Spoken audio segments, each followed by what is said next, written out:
People talk about big government and how it's a threat to democracy. And it is a threat. When government can spy on you like our government is doing to us today, when they can torture people, which is something America never allowed, when they can read our mail and store our emails and do all this stuff, when they're, everybody knows it's a danger. But the biggest danger from the beginning of our country's history, the perception under our most visionary, beloved political leaders, was that the bigger threat to American democracy was outsized corporate power. Thomas Jefferson fought like hell to make sure corporations could not get charters, because he said they are eternal, they have no soul, and they will grow, and they will overwhelm democracy. And if you let them form with these, with these limited liability charters, we will regret it, and our democracy will not survive. Andrew Jackson said the same thing. He made his bones fighting the banks to try to make sure that the banks could not get their charters. Teddy Roosevelt, a Republican, said that American democracy would never be destroyed by a foreign power because we're too big and we're too powerful. But he said it would be subverted by malefactors of great wealth who would undermine it from within. Dwight Eisenhower, a Republican, his most important and famous speech ever, on my birthday in 1960, as he was leaving office and my uncle was coming in, he gave a speech in which he warned America against the domination by a military, corporate, industrial complex, the unity of corporate and government power.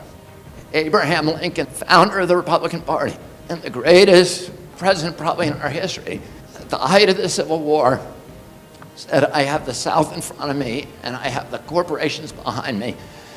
And for my nation, I fear the corporations more.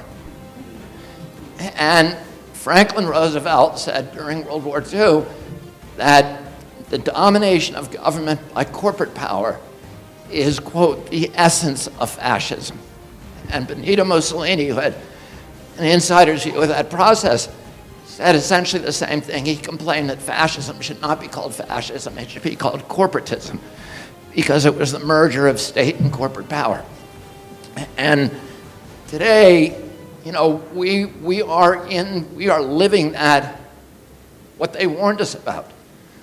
There is a seamless unity between CDC, EPA, HHS, or FDA, HHS, the regulatory agencies, and the vaccine companies. And they have turned Americans into commodities.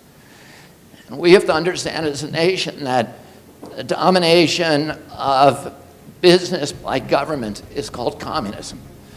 The domination of government by business is called fascism. And our job is to walk that narrow trail in between and keep big government at bay with our left, with our right hand, keep big business at bay with our left, and walk down that road of free market capitalism and democracy. And in order to do that, we need a public that is educated, that understands the science, that understands all and appreciates all the milestones of tyranny, and that is willing and ready to stand up and defend the values of our country and our culture and our children's health, no matter what the individual cost to ourselves is. And I know everybody in this room is already in that category. Our challenge now is to go out and find all the other people, the people, the men and women of goodwill in this country who, if they understood what we know, would be with us 100%. And we need to take back our country, our children's health, and our democracy. So thank you very much.